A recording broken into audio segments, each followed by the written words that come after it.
क्या समझ में आया उधर पीछे Harsh? Anomalous behaviour of beryllium.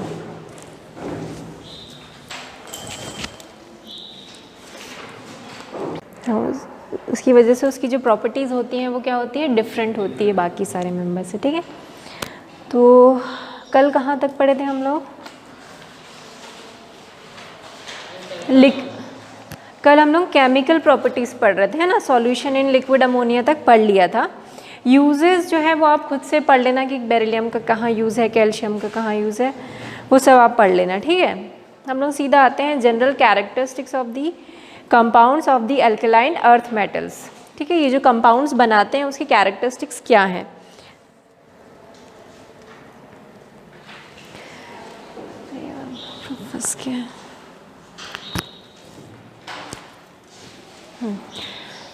तो जितने भी अल्कलाइन अर्थ मेटल्स हैं ये क्या होते हैं, they are dipositive ions, ठीक है। उसमें 2+, उनका ऑक्सीडेशन स्टेट हमेशा +2 होता है, चाहे वो कोई भी उस ग्रुप का मेंबर हो, ठीक। तो ये जो मेटल्स जो हैं ये किसी हेलाइड्स के साथ जब रिएक्ट करते हैं तो जो कंपाउंड बनते हैं उनके क्या कैरेक्टरिस्टिक्स होते हैं, ये कार्बोनेट बनाते हैं उनके क्या कैरेक्टरिस्टिक्स होते हैं, ये सब हम लोग देख लेते हैं, ठीक है। तो अगर ये लोग अगर ये ऑक्साइड्स बनाएंगे तो इनके ऑक्साइड्स का नेचर क्या होगा, बेसिक होगा। बट एक्सेप्ट जो बेरिलियम है, बेरिलियम का जो ऑक्साइड होता है वो क्या होता है, एम्फोटेरिक होता है। वो एसिडिक भी बिहेवियर शो करता है और बेसिक भी बिहेवियर शो करता है। बट बाकी जितने भी ऑक्साइड्स हैं लाइक मैग्नीशियम ऑक्साइड या फिर उसके नीचे जो बेरियम है, उन सब के ऑक्साइड्स क्या होते हैं, बेसिक। बाकी बेरिलियम ही एक ऐसा है जो दोनों टाइप का शो करता है उसका ऑक्साइड, एसिडिक बिहेवियर भी और बेसिक बिहेवियर भी, ठीक है। तो वही सब बातें यहाँ पर लिखी हुई है, आप पढ़ लेना उसको और अंडरलाइन भी कर लेना। आखिरी लाइन में लिखा भी है, beryllium hydroxide is amphoteric in nature as it react with acid and alkali both, दिखा। अब इसके हेलाइड्स की बात करते हैं। Except for barium halide, all other halides of alkaline earth metal are ionic in nature. अगर हम सिर्फ बेरिलियम क्लोराइड या उसी के हेलाइड की बात करें लाइक BeCl2 या BeI2 की बात करें तो यही क्या होते हैं, कोवेलेंट होते हैं। बाकी इसके जितने भी हेलाइड हैं, अगर मैं बोलूँ MgCl2 या CaCl2, ये सब कैसे होते हैं, दे आर आयनिक, ठीक है। तो यहाँ पर डिफरेंस हो जाता है इसके हेलाइड्स में, इसी वजह से Be क्या होता है, उसका बिहेवियर बाकी सारे एलिमेंट से अलग है, अपने ग्रुप मेंबर से अलग है, क्योंकि इसके जो हेलाइड्स हैं they are covalent in nature और बाकी सब हेलाइड्स क्या हैं, आयनिक इन नेचर हैं, ठीक है। तो BeCl2 दो अलग अलग टाइप के स्ट्रक्चर शो करता है। जब वो सॉलिड स्टेट में है तो उसका स्ट्रक्चर अलग होता है और जब वेपर फेज में होता है तो उसका स्ट्रक्चर अलग होता है, ठीक है। BeCl2 जब सॉलिड स्टेट में होता है तो वो टेट्राहेड्रल स्ट्रक्चर शो करता है, जैसे आपकी बुक में दिखा हुआ है ना, इस तरीके से स्ट्रक्चर है। दो जो होते हैं वो कोवेलेंट बॉन्ड होते हैं और जो इस तरीके से दिख रहा है टेट्राहेड्रल, ये बाकी के दो जो हैं वो कोऑर्डिनेट बॉन्ड होते हैं, ठीक। तो इसी तरीके से आगे भी इस तरीके से इसका स्ट्रक्चर होता है, इधर भी इस तरीके से, ये इस तरीके से होगा। तो ये हो गया उसका सॉलिड में स्ट्रक्चर। बट जब इसी स्ट्रक्चर को हम वेपर फेज में देखते हैं ना तो इसका लीनियर स्ट्रक्चर होता है। अभी जैसे टेट्राहेड्रल है, वेपर फेज में इसका स्ट्रक्चर कैसा हो जाएगा, लीनियर। तो वो है इस तरीके से।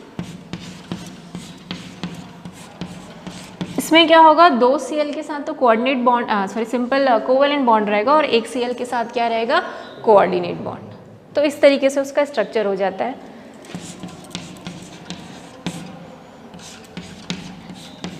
नहीं 3 ही रहेगा ना,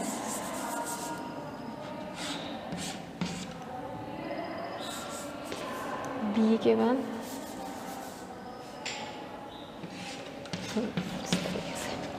ठीक। तो लीनियर स्ट्रक्चर हो गया, यहाँ पर एक है और यहाँ पर, तो ये एक ट्रायंगुलर लीनियर जैसा स्ट्रक्चर हो गया इसका, ठीक। जबकि यहाँ पर टेट्राहेड्रल है, मतलब वो 3D स्ट्रक्चर होता है। तो सॉलिड फेज और वेपर फेज में दोनों जगह उसका स्ट्रक्चर क्या होगा, डिफरेंट होगा। तो आपकी बुक के पीछे ये क्वेश्चन भी है कि BeCl2 का सॉलिड और वेपर फेज में स्ट्रक्चर बनाइए। ठीक। तो ये दोनों स्ट्रक्चर आपको बनाना है। और BeCl2 जो होता है, जो वेपर फेज में, वो डाइमर के फॉर्म में रहता है, ठीक है। डाइमर मतलब दो BeCl2 का इस तरीके से क्या होंगे, आपस में कनेक्टेड होंगे, जबकि सॉलिड फेज में वो पॉलीमर के फॉर्म में होता है, ठीक है।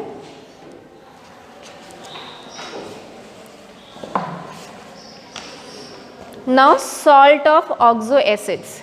ऑक्सो एसिड जैसे मैंने पहले भी कल आपको बताया था, H2SO4, HNO3, ये सब क्या है, ऑक्सो एसिड्स हैं, ठीक। क्यों ऑक्सो एसिड है? ऑक्सो एसिड में क्या होता है, एक हाइड्रोजन और ऑक्सीजन के एलिमेंट्स होंगे और सिर्फ एक एलिमेंट होगा जो दूसरा होगा। जैसे इसमें कौन सा दूसरा है, नाइट्रोजन। तो ये नाइट्रोजन का ऑक्सो एसिड है। तो जब कोई भी ऑक्सो एसिड से ये ग्रुप 2 के मेंबर्स जब रिएक्ट करते हैं तो सॉल्ट बनाते हैं। जैसे कार्बोनेट सॉल्ट बनाए, हाइड्रोजन कार्बोनेट बनाए, सल्फेट बनाए और नाइट्रेट। जब HNO3 के साथ रिएक्ट करेंगे तो नाइट्रेट बनाएंगे, H2SO4 के साथ रिएक्ट करेंगे तो सल्फेट बनाएंगे और H2CO3 के साथ रिएक्ट करेंगे तो कार्बोनेट बनाएंगे, ठीक है। तो जब कार्बोनेट बनाते हैं तो उनका कैरेक्टरिस्टिक्स या उनकी प्रॉपर्टीज़ क्या होती है, सबसे पहले हम लोग वो देखेंगे, ठीक। तो सपोज H2CO3 है हमारे पास, उसके साथ Mg रिएक्ट किया तो क्या बनाएगा, MgCO3, है ना। दोनों की, कार्बोनेट का भी 2 माइनस होता है, इसका 2 प्लस होता है, तो मैग्नीशियम कार्बोनेट। तो ये जो मैग्नीशियम कार्बोनेट बनाया या कैल्शियम कार्बोनेट बनाया, तो इन सब की प्रॉपर्टीज़ क्या होती है, तो पढ़ते हैं हम लोग। Carbonates of alkaline earth metals are insoluble in water. तो जैसे हमने इससे पहले पढ़ा था एल्कली मेटल्स में कि उनके जो कार्बोनेट्स होते हैं they are soluble in water, जबकि इनके क्या हैं, इनसॉल्युबल इन वाटर हैं। तो अंडरलाइन कर लो। And can be precipitated by addition of sodium or ammonium carbonate solution to a solution of soluble salt of these metals. The solubility of carbonates in water decreases as the atomic number of the metal ion increases. इनकी जो solubility है वो क्या होती है, decrease होती जाती है। मतलब अगर मैं beryllium carbonate, beryllium, magnesium, calcium, फिर क्या आता है, स्ट्रंशियम, तो जैसे जैसे हम नीचे जाते जाएंगे इनकी सॉल्युबिलिटी वाटर में और कम होने लगती है, ठीक है। All the carbonate decomposes on heating to give carbon dioxide and the oxide. Beryllium carbonate is unstable and can be kept only in atmosphere of CO2. The thermal stability increases with increasing cationic size. तो again ये जो BeCO3 है ये बिल्कुल भी stable नहीं होता, बहुत ही अनस्टेबल होता है। और उसके बाद जैसे जैसे हम नीचे जाएंगे इनकी स्टेबिलिटी बढ़ती जाती है, ठीक। अब हम नेक्स्ट पढ़ते हैं सल्फेट, लाइक MgSO4 हो गया, है ना, कैल्शियम सल्फेट हो गया। तो इन सब की प्रॉपर्टीज़ क्या होती है। The sulphate of alkaline earth metal are white solids and soluble to stable to heat. BeSO4 and MgSO4 are radially soluble in water. The solubility decreases from calcium sulfate to barium sulfate. The greater hydration enthalpy of Be and Mg2 plus ion overcome the lattice enthalpy factor and therefore their sulfates are soluble in water.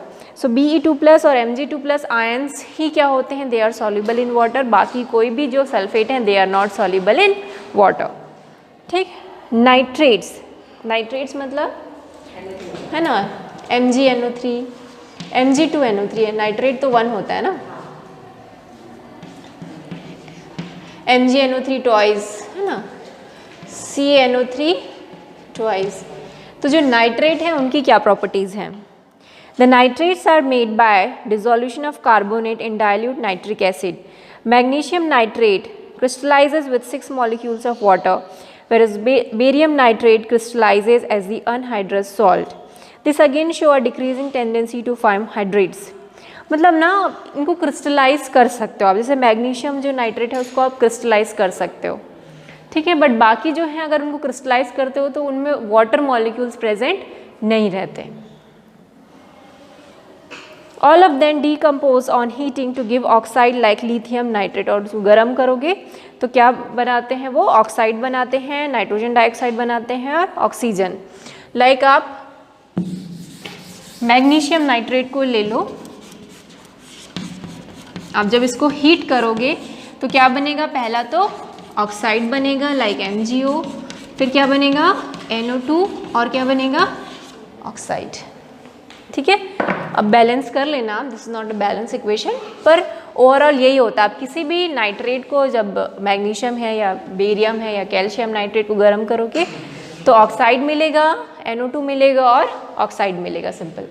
ठीक है, तो ये question आ सकता है, ऐसा नहीं है ना। अगर आप मैग्नीशियम नाइट्रेट को हीट करोगे तो क्या होगा, ऐसे क्वेश्चन इससे आ सकता है कि what happens when magnesium nitrate is heated, या what happen when calcium nitrate is heated. तो आपको ये इक्वेशन लिखना पड़ेगा। तो कुछ भी चीज़ ऐसा अनइम्पॉर्टेंट नहीं है, कुछ भी क्वेश्चन इससे बन सकते हैं। तो ये एक भी इम्पॉर्टेंट क्वेश्चन है इस चैप्टर से। ठीक है, तो लिख लो भाई, ये इम्पॉर्टेंट है, यहाँ पर से आ सकता है करके।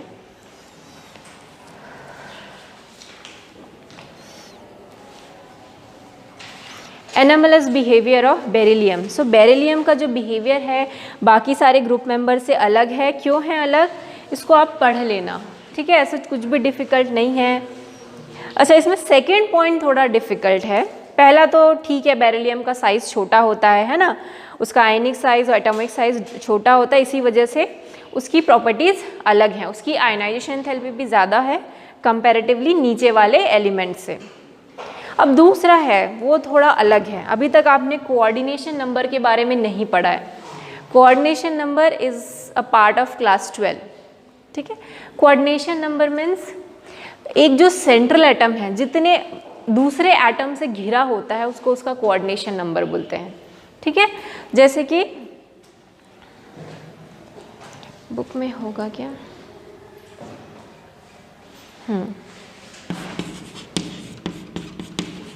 एक इस तरीके से एक कॉम्प्लेक्स है। ठीक है, इसमें जो बेरियम है वो कितने फ्लोरीन से घिरा हुआ है, 4 फ्लोरीन से। तो इस बेरिलियम की जो कोऑर्डिनेशन नंबर होगी वो क्या होगी, 4। तो उसको हम बोलते हैं कोऑर्डिनेशन नंबर की जो सेंट्रल एटम है वो कितने दूसरे एटम से घिरा हुआ है, that is called coordination number. ठीक है, सो बेरिलियम तो लिखा क्या है सेकेंड पॉइंट में, beryllium does not exhibit coordination number more than 4 as in its valence shell there are only 4 orbitals. तो इसके लिए हम लोग इसके इलेक्ट्रॉनिक कॉन्फ़िगरेशन में जाते हैं।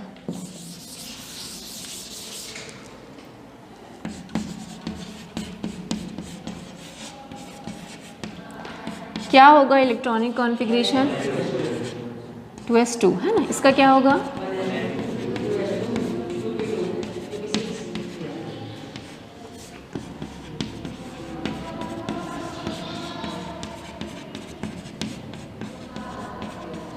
ठीक है।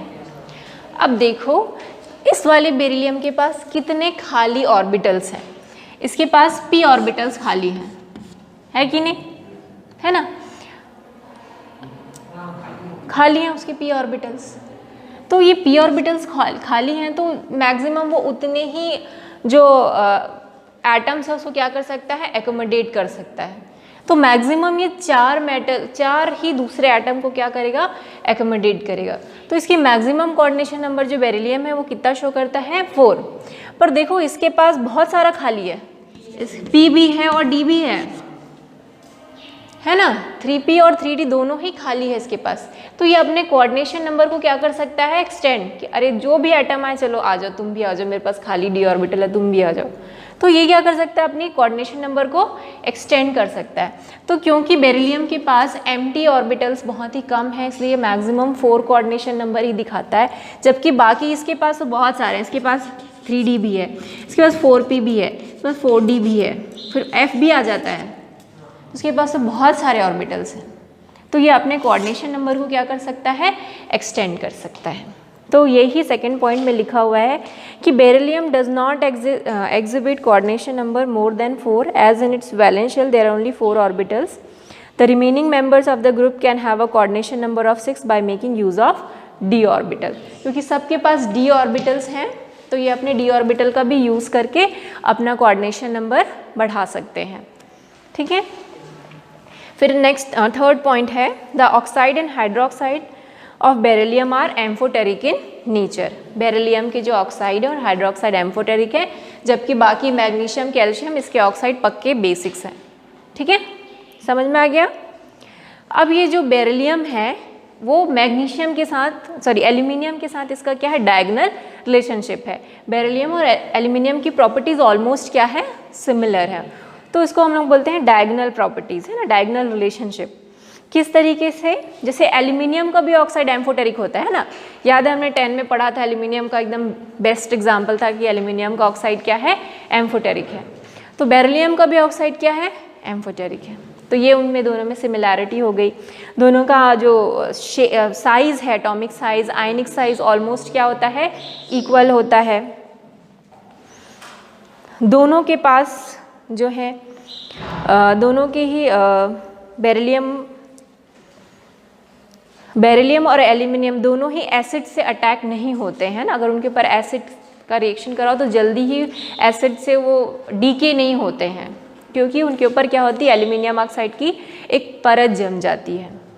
जनरली जो HNO3 है ना, HNO3 को या फिर HCl को हम लोग एल्यूमिनियम के कंटेनर में ही यहाँ से वहाँ लेके जाते हैं ना। कांच के बर्तन में तो लेके नहीं जा सकते, कांच टूट सकती है ना। बड़े बड़े जो कंटेनर्स होते हैं ना, जिसमें हम HCl या HNO3 को यहाँ से वहाँ करना है, तो हम क्या यूज़ करते हैं, एल्यूमिनियम के कंटेनर। क्यों, क्योंकि एल्यूमिनियम जो होता है ना वो बहुत जल्दी ऑक्सीजन से रिएक्ट करके एक ऑक्साइड की लेयर बना लेता है अपने चारों तरफ, और वो एल्यूमिनियम ऑक्साइड बहुत ज़्यादा इनर्ट होता है, वो एसिड से रिएक्ट नहीं करता, समझ रहे हैं। तो इसलिए वो डीके नहीं होगा। बाकी आप दूसरा मेटल रख लो, वो क्या हो जाएंगे, डीके हो जाएंगे, वो तो सड़ जाएंगे एसिड के, होगा कि नहीं।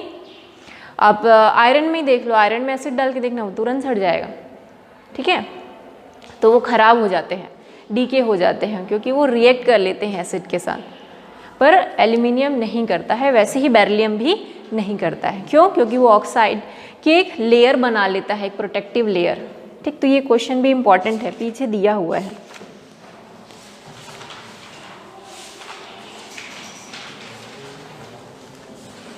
कहीं तो पढ़ी थी ये क्वेश्चन,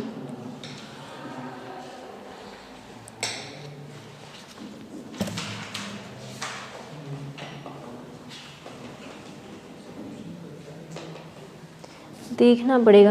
पर पिछले साल ये क्वेश्चन मैंने ना एग्ज़ाम में दिया था बच्चों को।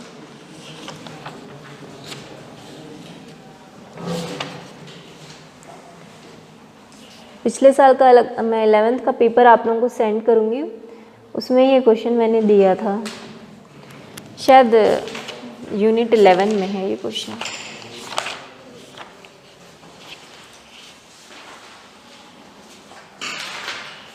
हाँ नहीं, हाँ 11 यूनिट 11 में 11.22, यूनिट 11 में 11.22 क्वेश्चन है ना, उसमें लिखा हुआ है unit 11, concentrated HNO3 can be transported in aluminium container, give reason, दिखा।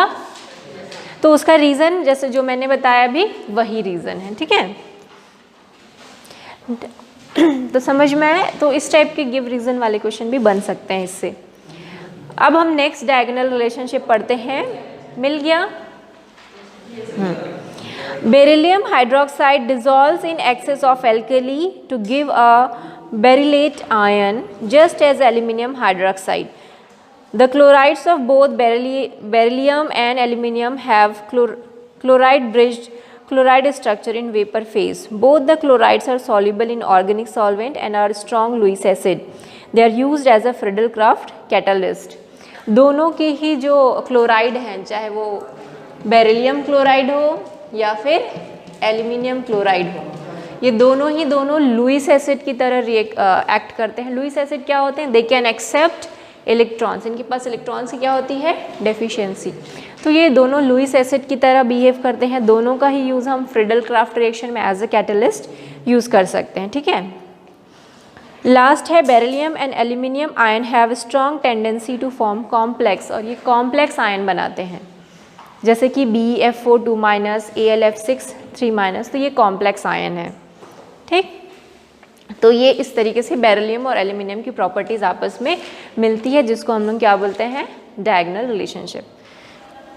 तो ये अब ये चैप्टर एंड हो गया है, क्योंकि ये सब नहीं है आपके में, ठीक है। कैल्शियम के जो कंपाउंड्स हैं इनका मैन्युफैक्चरिंग और यूजेस हट गया है आपके कोर्स से, और अच्छा ही है, हट गया है तो बेकार है ये। ठीक, तो इससे पीछे के जो भी इम्पोर्टेंट है वो तो मैंने आप लोगों को करवा दिए हैं। तो अब हम लोग पी ब्लॉक एलिमेंट स्टार्ट करते हैं।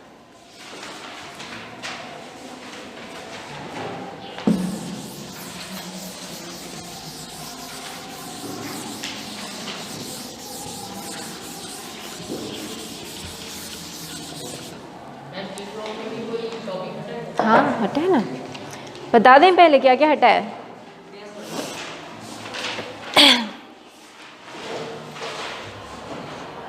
ये हट गया, reactivity towards acids and alkalis, ये हट गया। 11.6 में है वो, 11.6 में देखना reactivity towards acids and alkali, ये हट गया है, मिल गया। बोरॉन के जितने भी कंपाउंड्स हैं वो भी कोर्स से हट गए हैं, चाहे वो बोरेक्स हो, ऑर्थोबोरिक एसिड हो, चाहे डाइबोरोइन हो, तीनों ही हट गए हैं। Uses of boron and aluminium, ये भी हट गया है।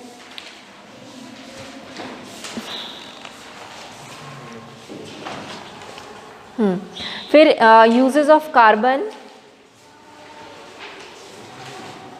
ऑक्साइड्स ऑफ कार्बन,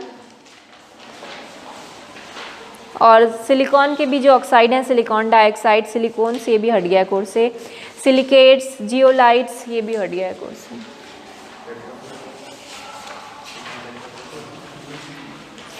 मतलब कार्बन में हम लोगों को पढ़ना है कि कार्बन के कौन कौन से एलोट्रॉप्स हैं, लाइक डायमंड, ग्रेफाइट, ये सब पढ़ना है। हाँ हाँ, कार्बन मोनोऑक्साइड, कार्बन डाइऑक्साइड पूरा हट गया है। जितने भी कार्बन के ऑक्साइड, दो ही तो हैं, कार्बन डाइऑक्साइड और कार्बन मोनोऑक्साइड, दोनों ही हट गए हैं। ठीक है,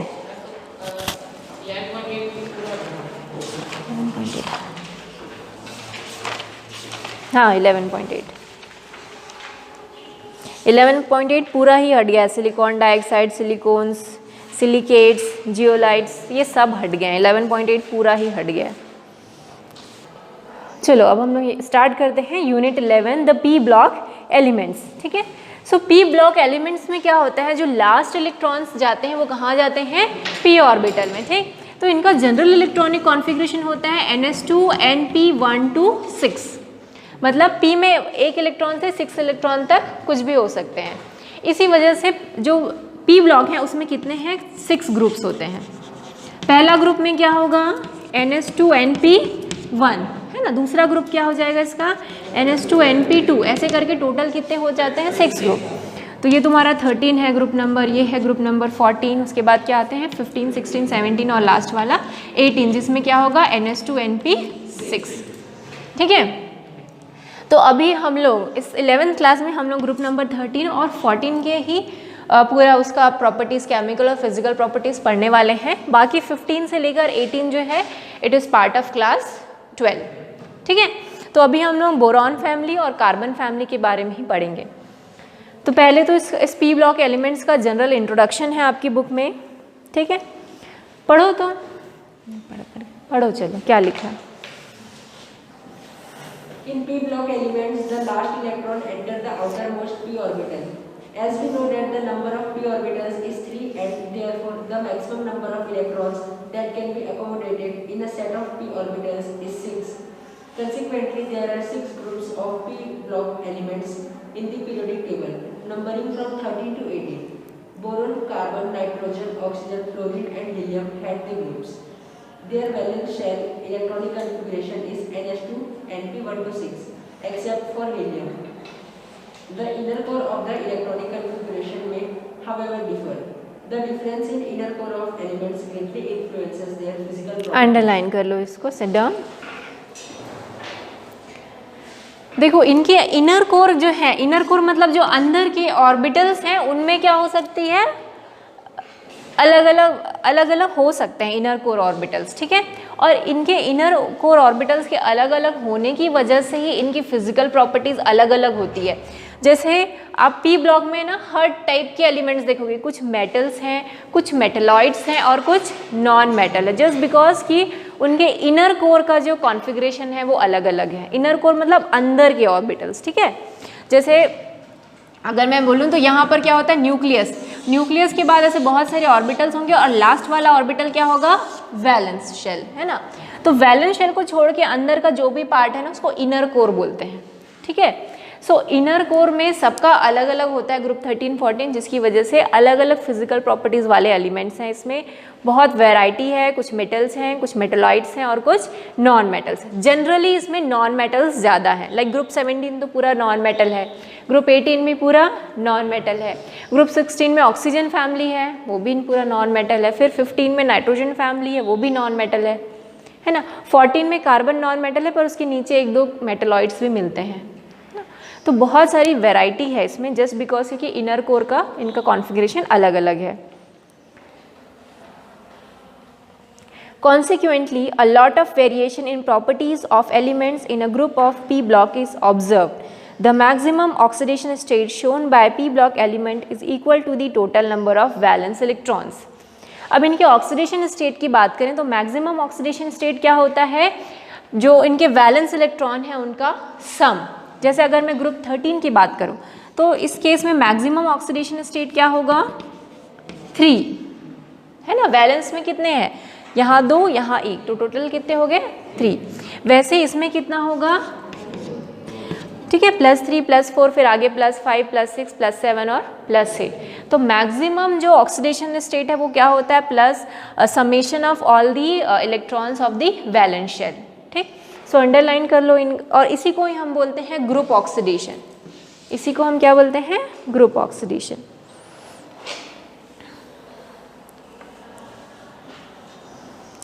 Clearly, the number of possible oxidation state increases towards the right of the periodic table. In addition to this so-called group oxidation state, the p block elements may show other oxidation state which normally but not necessarily differ from the total number of valence electron by unit of 2. अब पीछे अपना ना table 11.1 देखिए,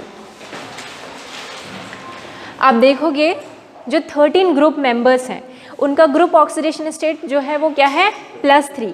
but +3 के अलावा भी वो अलग अलग ऑक्सीडेशन स्टेट शो करते हैं, जैसे +1। अभी तक हमने जब S ब्लॉक के बारे में बात की थी तो S ब्लॉक में ग्रुप 1 हमेशा +1 ऑक्सीडेशन स्टेट दिखाता था और ग्रुप 2 हमेशा +2 oxidation. They won't show multiple oxidation state, but जो P ब्लॉक के एलिमेंट है ना, दे शोज मल्टीपल ऑक्सीडेशन स्टेट। कभी +1 दिखाएंगे, कभी +3 दिखाएंगे, है ना। ग्रुप 14 में +4 +2 -4। जैसे अभी हमने जब रेडॉक्स रिएक्शन का हमने एग्जाम्पल किया था तो आपने देखा होगा कभी कार्बन +4 दिखा रहा था, कभी -4 और कभी +2 भी दिखाया था, है ना।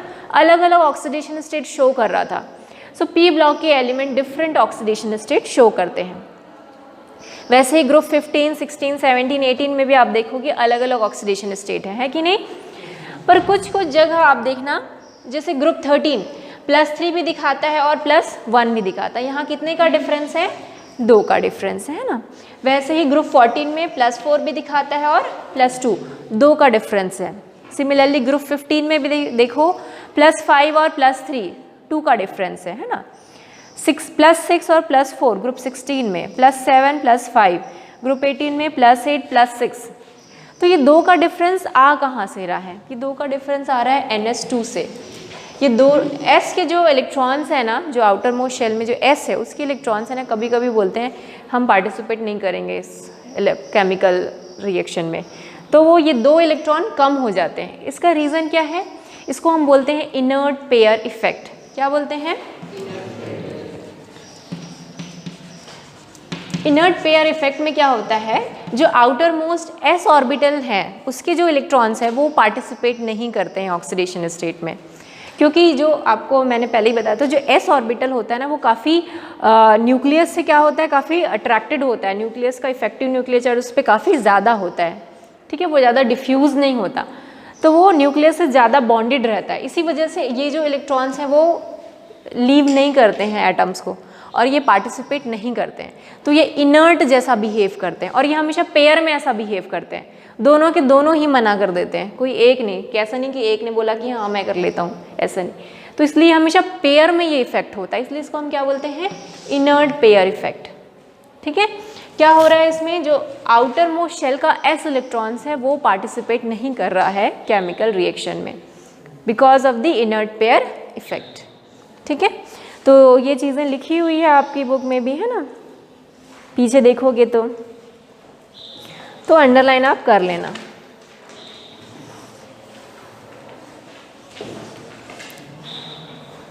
It is interesting to note that the non-metals and metalloids exist only in the p block of the periodic table। ठीक है, जो मेटलॉइड्स हैं और नॉन मेटल सिर्फ p ब्लॉक में ही एग्जिस्ट करते हैं, बाकी s ब्लॉक में भी सारे क्या हैं, मेटल्स हैं। उसके बाद हम बीच का जो है ना ग्रुप नंबर 3 से लेकर 12 तक वो भी सारे मेटल्स होते हैं, जिसको हम बोलते हैं ट्रांजिशन एलिमेंट्स, लाइक जिंक हो गया, आपका आयरन हो गया, और बीच में कोबाल्ट, निकल, ये सब आते हैं ना, वो सब भी क्या है, मेटल्स ही हैं। बस पी ब्लॉक में ही आपको क्या मिलेंगे, मेटल्स और मेटलॉइड्स और नॉन मेटल, बाकी सब में आपको क्या मिलेंगे, सिर्फ और सिर्फ metals. The non metallic character of element decreases down the group. जैसे जैसे आप ग्रुप में नीचे जाएंगे नॉन मेटालिक कैरेक्टर डिक्रीज होता है और मेटालिक कैरेक्टर इंक्रीज होता है। ठीक है, so in fact the heaviest element in each p block group is the most metallic in nature। मतलब अगर कोई भी ग्रुप की बात करूँ मैं, लाइक बोरॉन फैमिली की, है ना, boron, aluminium, then gallium, indium और थैलियम। ठीक है, तो जो सबसे नीचे वाला एलिमेंट होगा, जो हैवीएस्ट एलिमेंट होगा, वो क्या होगा, मेटालिक होगा, मोस्ट मेटालिक होगा।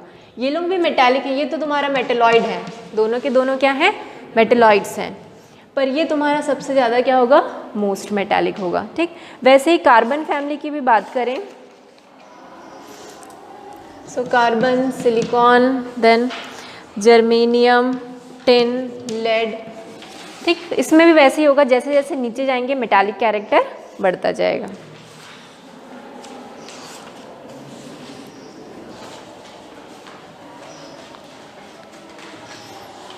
This change from non-metallic to metallic character brings diversity in the chemistry of this element depending on the group to which they belong.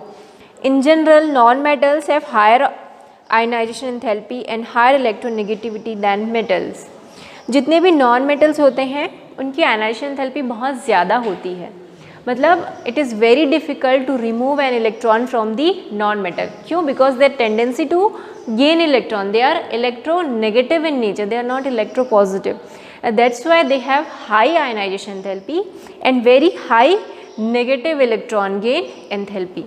मतलब वो इलेक्ट्रॉन गेन अच्छे से करते हैं और लूज अच्छे से नहीं करते हैं। Hence, in contrast to metals which radially forms cations, non-metal radially forms anions। So non-metals क्या फॉर्म करते हैं, anions। तो ये सब आपको शायद पहले से ही पता होगी, बात कोई नई नहीं है आप लोगों के लिए। The compounds formed by highly reactive non-metal with highly reactive metals are generally ionic because of large differences in their electronegativities। On the other hand, compounds formed between non-metals themselves are largely covalent in character। क्या मतलब हुआ, अगर highly reactive metal जैसे sodium और highly reactive non metal जैसे chlorine, जब ये दोनों आपस में रिएक्ट करेंगे तो जो कंपाउंड बनेगा वो क्या होगा, आयनिक कंपाउंड बनेगा। ठीक है, पर जब दो नॉन मेटल आपस में रिएक्ट करते हैं, लाइक H2O, हाइड्रोजन भी नॉन मेटल है और ऑक्सीजन भी है, वैसे ही NO2, यहाँ दोनों क्या है, नॉन मेटल। मीथेन, यहाँ भी दोनों के दोनों नॉन मेटल हैं। तो जब दो नॉन मेटल आपस में रिएक्ट करते हैं तो वो कैसा बॉन्ड बनाते हैं, कोवैलेंट बॉन्ड, और ये कंपाउंड क्या होते हैं, कोवैलेंट कंपाउंड होते हैं। ठीक है, the change of non metallic to metallic character can be best illustrated by the nature of oxide they form। The non-metal oxides are acidic or neutral where metal oxides are basic in nature। तो ये भी नई बात नहीं है, आपको पता है मेटल के ऑक्साइड क्या होते हैं, बेसिक होते हैं, और नॉन मेटल के ऑक्साइड एसिडिक। लाइक CO2 क्या है हमारा, एसिडिक है। ठीक है, SO2 क्या है, एसिडिक है। NO2 क्या है, एसिडिक है। जबकि अगर NaO बोलेंगे तो ये क्या हो जाएगा, बेसिक, है ना। Na2O होता है, सॉरी Na2O2 बनाए थे क्या हम लोग, पेरोक्साइड। और CaO जो होता है कैल्शियम ऑक्साइड, ये भी क्या होता है, बेसिक होता है। The first member of p block differ from the remaining member of their corresponding group in two major respects. First is the size and all other properties which depend on size. Thus the lightest p block element show the same kind of differences as the lightest s block element lithium and beryllium. जैसे अभी हमने s block में पढ़ा था कि जो lightest element थे lithium और बेरिलियम, इनका बिहेवियर बाकी सारे ग्रुप मेंबर से क्या था, अलग था, बिकॉज ऑफ देयर साइज। वही हाल इनका भी होगा, जैसे कि बोरान का बिहेवियर बाकी सारे एलिमेंट से अलग होगा, कार्बन का बिहेवियर बाकी सारे एलिमेंट से अलग होगा। उसी तरीके से अगर हम नाइट्रोजन फैमिली में जाएंगे तो नाइट्रोजन का बिहेवियर अलग होगा बाकी सारे ग्रुप मेंबर से, ठीक है, क्यों, बिकॉज ऑफ द साइज। और दूसरा रीज़न होता है because of the absence of D orbitals, ठीक है। अब देखोगे तो एल्यूमिनियम, गैलियम, इंडियम, थैलियम सब में कोई ना कोई डी ऑर्बिटल होगा, बट बोरॉन में कोई भी डी ऑर्बिटल नहीं है। हाँ, इसमें नहीं है, डायगोनल सिर्फ वो ही दोनों में है, वो एस ब्लॉक में ही है, ठीक है। तो बोरॉन का अगर इलेक्ट्रॉनिक कॉन्फ़िगरेशन होता है 1s2 और 2p1, है ना। एल्यूमिनियम का